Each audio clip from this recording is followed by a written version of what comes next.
Boa noite, gente, tudo bem? Eu sou o Gustavo e vou estar apresentando um seminário aqui para vocês sobre o design interativo de interfaces tácteis em aplicações para crianças. Então, a tecnologia digital ela facilitou e tornou mais abrangente a disseminação de informação, comunicação e entretenimento, sendo que, nesse caso, as crianças são um dos grupos que mais fazem uso dessa tecnologia. Desse modo, os designers têm agora um desafio pela frente, que é o desenvolver aplicações interativas especialmente pensadas nesse grupo. Esse seminário, então, vai dar para vocês uma visão geral dos desafios desse tipo de produção, considerando crianças de faixa etária de 3 a 6 anos, beleza? Que, por sua vez, são chamados nativos digitais, ou seja, são crianças que nasceram com a tecnologia ao lado delas.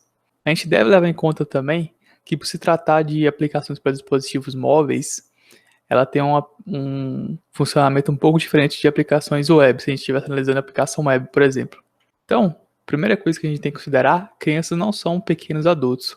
Ou seja, você não pode pegar uma aplicação feita para um adulto, por exemplo, e torná-la menos escalável e passar para a criança. Você tem que realmente pensar do jeito que uma criança pensa. Ou seja, você tem que pensar que uma criança vai usar sempre a sua aplicação por prazer de fazer. E os adultos, eles tendem a usar para cumprir alguma meta, algum propósito. Outro ponto a se considerar aí é que o design deve ser pensado para todas as crianças, ou seja, a gente trabalha com um grupo heterogêneo de indivíduos, né? Cada criança tem sua particularidade aí e isso varia muito de faixa etária para faixa etária. Interfaces como experiência de curiosidade.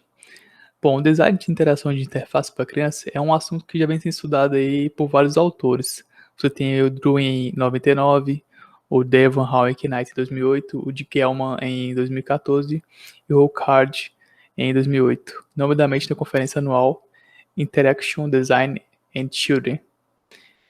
Você tem uma frase que é a seguinte: crianças aprendem e se comunicam através de jogo, através da brincadeira, de diversão. Como um design para criança, você é responsável por entender que as crianças preferem completar as tarefas dela, como aprender, através de jogos ou brincadeiras. O design deve projetar para crianças pensando na realidade a partir da perspectiva delas. Ou seja, pensar como uma criança, sendo que se as crianças participarem do processo de desenvolvimento, né, é mais fácil de você atingir as expectativas dela. Então, nessa faixa etária, a criança possui uma grande curiosidade sobre o mundo e perde a concentração com facilidade, possuir uma grande imaginação. Nesse sentido, o design deve ser capaz de projetar considerando esses desafios. Viagem de carro de Sago Mini é uma aplicação bastante efetiva nesse sentido, pois permite clicar em partes intuitivas da tela, possui interface simples, feedback sonoro em cada toque e também escolha que permite exploração do game. Aqui você tem umas telas do game que eu estou falando, que no caso a aplicação Viagem de Carro do Sago Mini. Eu até cheguei a jogar um pouquinho. Você tem elementos visuais bem coloridos na tela, né? Tem alguns menus lá em cima. E você tem também respostas sonoras e respostas visuais a cada clique. Isso já é excelente quando você seleciona uma mala. Você vê que o gatinho até está olhando para o lado. Navegação à prova de criança. Muitas vezes é importante desenhar um menu específico para os pais, que permite modificar as configurações. Então, esse menu, ele é importante que ele seja protegido por alguma coisa que não seja intuitiva à criança. Então, nesse caso, você pode usar um duplo clique, por exemplo, ou uma senha, que é muito mais efetiva, né? Também é recomendável você evitar o uso de botões muito sensíveis aí, porque isso acaba aguçando a criatividade da criança, né? Então, ela vai achar o menu bem fácil. De forma não intencional, as crianças podem realizar gestos, desencadear ações, como um botão que não faz o que elas acham que fazia, ou outra coisa. Esses fatos podem ser uma experiência frustrante para os pequenos.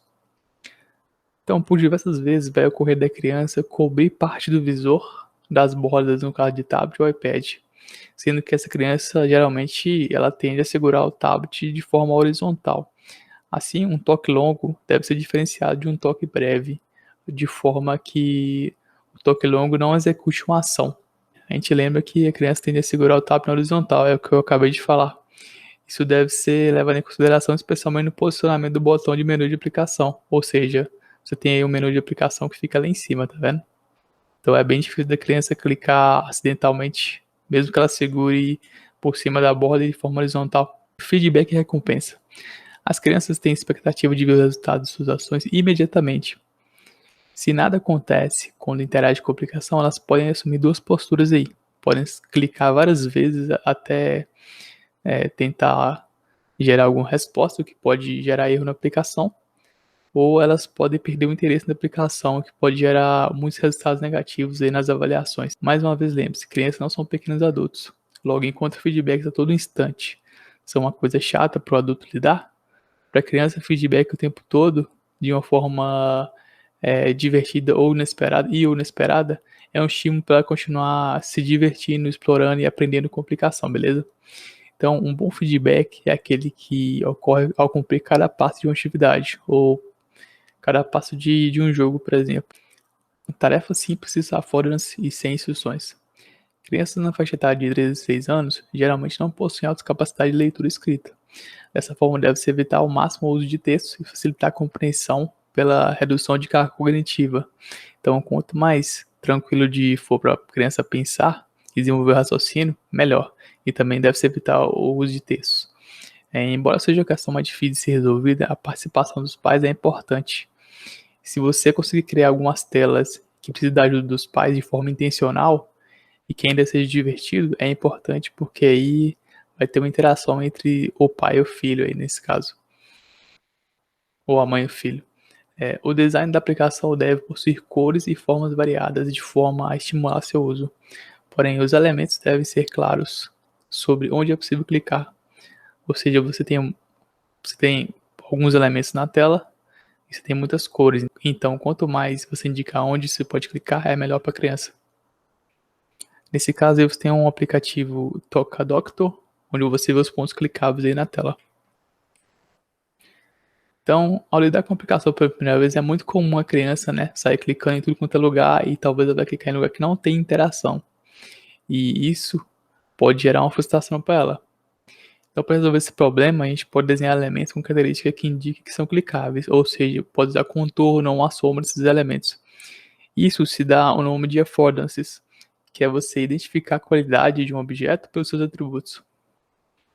Como adição nesse tipo de aplicação, a interface deve ser pensada para ser entendida sem que precise recorrer a instruções. Crianças geralmente não gostam de instrução, prevalece na instintividade das crianças. Tempo de concentração.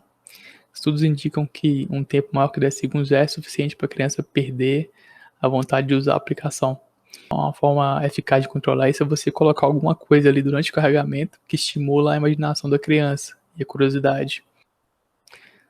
Então tem aí o de tocar ou clique, o de desenhar, o de folhear e o de arrastar. Vou mencionar aqui. Tocar, é o mais básico e intuitivo, é o primeiro apresentado. Desenhar, mover o dedo é também intuitivo e as crianças adoram desenhar livremente. Passear ou folhear, nesse caso a gente deve indicar de forma clara onde deve ser usado para ser intuitivo. E arrastar é um gesto que ele é facilmente aprendido, porém as crianças ainda podem não ter uma habilidade motora tão boa para fazer um movimento contínuo. Assim deve-se considerar também os movimentos parciais. Uma aplicação desenvolvida para crianças sempre deve considerar esses gestos e também pensar em como tratar gestos mais abrangentes e que utilizem a mão inteira. Porque a criança tende a usar o tablet com a mão inteira por cima às vezes também. Coisas grandes, visíveis e ícones significativos. Crianças são atraídas por objetos grandes, principalmente se forem simples e fáceis de reconhecer. Um exemplo são os brinquedos. Assim, botões e ícones devem ser maiores do que os projetados por adultos. Quanto mais óbvio o ícone, melhor. Como elas têm mãos pequenas e menos precisão ao clicar nas coisas, os elementos interativos devem ser colocados em locais que não sejam focados acidentalmente. Então você deve privilegiar o uso da parte de cima do ecrã e usar poucos botões. Lembre-se, crianças menores que 6 anos terão dificuldade em assimilar direito e esquerdo, então setas para frente para trás são excelentes para indicar direcionamentos, pois geralmente elas veem isso no dia a dia. Diferenças para crianças surdas. Então as crianças especiais aí, elas precisam de que a aplicação contenha alguns cuidados extras, como pistas visuais mais enfáticas e pistas sonoras sem tanta ênfase. Comunicação visual de forma geral, um design simples, com variação de estímulo através da imagem e som, contendo potencial de exploração, é suficiente para aguçar a experiência da criança. sendo estes, em grande parte, responsáveis pelo sucesso da aplicação.